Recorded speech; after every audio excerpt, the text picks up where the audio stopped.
Salam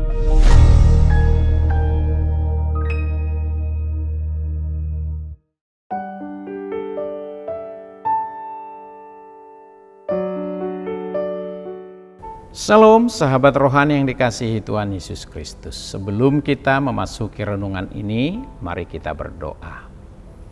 Kasih karunia dari Allah Bapa dan dari Tuhan kita Yesus Kristus kiranya menyertai saudara. Amin. Sangat indah firman Tuhan bagi kita pada saat ini, simple tapi juga dalam maknanya.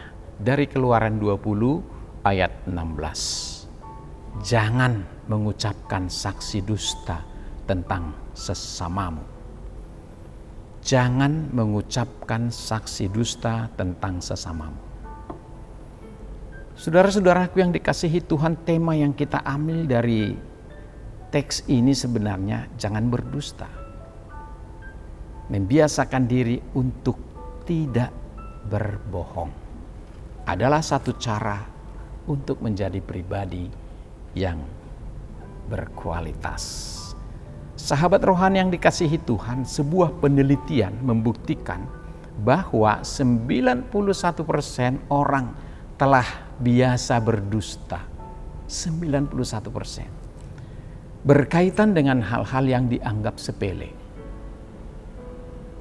Lalu yang kedua, 36% orang berdusta mengenai hal-hal yang penting. 36% berdusta mengenai hal-hal yang penting. Yang ketiga, 86% mengaku sering berdusta kepada orang tua. 86% berdusta kepada orang tua. Dan yang keempat, 75% berdusta kepada teman-teman. 75%. Dan 73% berdusta kepada keluarga. Secara umum keluarga 73%, dan 69% kepada pasangan hidup. 69% kepada pasangan hidup. Benarkah atau tidak? Ini menurut penelitian dan survei. Tetapi persoalannya adalah Alkitab atau agama kita dari sejak lahir kita sudah diajarkan bahwa tidak boleh berdusta. Artinya bahwa kebenaran seharusnya menjadi salah satu ciri utama dari pengikut Tuhan. Tetapi kenyataannya mengapa kebohongan justru dianggap sesuatu yang wajar bagi kita? Beberapa kali dalam hidup ini Anda telah berbohong kan? Dan kalau dihitung mungkin tidak terhitung lagi. Pasti tidak terhitung. Tetapi kalau kita ubah satu pertanyaan, dalam satu hari, berapa kalikah kita berbohong? Itu pun tidak bisa kita hitung. Coba, menurut Kolose 3:9, orang-orang percaya tidak boleh berdusta. Karena ia telah menanggalkan manusia lama serta kelakuannya. Dan dalam Yohanes 8 ayat 44 dikatakan, ketika kita berdusta, itu berarti kita sedang mengikuti jejak setan. Sebab setan adalah pendusta dan bapa dari segala dusta. Sahabat rohani yang dikasihi Tuhan, dalam Bilangan 23 ayat 19 ini dikatakan, Allah bukanlah manusia sehingga ia berdusta. Bukan anak manusia sehingga ia menyesal. Masakan ia berfirman dan tidak melakukannya, atau berbicara dan tidak menepatinya.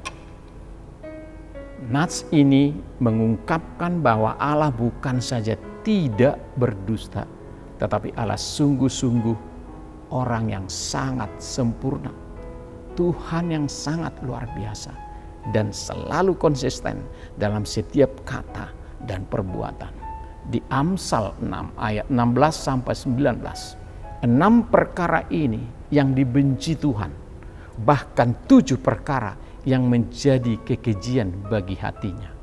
Mata sombong, lidah dusta, tangan yang menumpahkan darah orang yang tidak bersalah, hati yang membuat rencana-rencana yang jahat, kaki yang segera lari menuju kejahatan. Seorang saksi dusta yang menyembur-nyemburkan kebohongan dan yang menimbulkan pertengkaran saudara. Setan adalah pendusta dan bapa dari segala dusta. Sahabat rohani yang dikasihi Yesus Kristus, mengapa berbohong merupakan satu dosa yang paling umum dilakukan oleh manusia? Karena berbohong itu relatif mudah. Dan kebanyakan kebohongan tidak pernah tertangkap. Banyak kebohongan terasa cukup polos. Kita meringkas kebenaran untuk membuat sebuah cerita lebih mudah diceritakan. Sedikit ditambahkan untuk membuat kita terlihat seperti orang yang lebih baik. Mengatakan bahwa kita baik-baik saja, padahal sebenarnya tidak. Bahkan memberi pujian sebenarnya yang tidak sesuai dengan yang kita pikirkan pada orang lain. Terlalu sering kita mengatakan kebohongan sehingga kita tidak lagi merasakan tusukan pada hati nurani karena kebohongan yang lebih besar atau dosa yang lebih nyata. Namun Tuhan Yesus tidak pernah membeda-bedakan derajat dosa itu sendiri. Ia katakan pada orang banyak bahwa marah kepada seseorang sama buruknya dengan membunuh. Matius 5 ayat 21 dan 22. Dan memandang seseorang dengan penuh nafsu saja sama dengan pezina katanya. Matius 5 ayat 27-28. Dan tidak ada kebohongan putih, garis bawahi. Tidak ada kebohongan putih. Sahabat rohani yang dikasihi Tuhan Yesus, sekelompok orang Kristen menyembunyikan beberapa orang Yahudi di rumah mereka pada masa Nazi Jerman. Nazi menginterogasi keluarga ini dan menyatakan apakah mereka menyembunyikan orang Yahudi. Mereka menjawab bahwa mereka belum melakukannya. Secara teknis ini bohong. Tetapi apakah ini juga adalah sebuah kejahatan? Dari segi etika situasional dalam skenario ini berbohong pada konteks ini tidaklah salah. Mengapa? Karena Nazi tidak pantas mengetahui kebenaran. Karena Nazi bermaksud menyakiti bahkan membunuh orang Yahudi. Meski skenario ini lebih ekstrim, kita tidak bisa menyalahkan mereka yang terlibat karena kebohongan. Dengan melakukan hal itu, mereka telah menyelamatkan nyawa sesamanya. Pesan dari renungan ini, semua hal buruk dimulai dari kebohongan. Komunitas Kristen tidak bisa berkembang di tengah kebohongan. Sebagai tubuh Kristus, kita semua harus bekerja sama sebagai satu kesatuan dan hal ini tidak mungkin dilakukan jika kita saling berbohong. Tuhan membenci kebohongan, tetapi Ia senang pada orang yang dapat dipercaya. Amsal 12 ayat 22. Alkitab memanggil kita untuk hidup dalam persekutuan yang jujur, satu dengan yang lain. Taat kepada Allah. Tuhan tahu kita bisa berbuat dosa, namun Dia menawarkan sesuatu yang lebih, memilih kebenaran daripada kebohongan, mengatakan kebenaran daripada kebohongan. Yesus menyebut dirinya jalan dan kebenaran dan hidup. Sebagai pengikut Yesus, marilah kita mengikuti kebenaran itu dengan segenap hati dan jiwa kita. Maka kita menjadi orang-orang yang takut berdusta. Tuhan memberkati kita. Amin. Marilah kita berdoa. Terima kasih ya Tuhan Yesus atas firman-Mu yang begitu indah. Hukum Tuhan mengatakan jangan berdusta. Karena berdusta itu adalah racun yang merusak segala yang baik.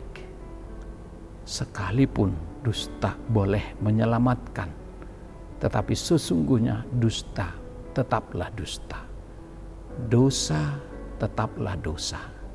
Karena itu kami selalu lebih banyak berdosa, lebih banyak berdusta daripada menyatakan kebenaran.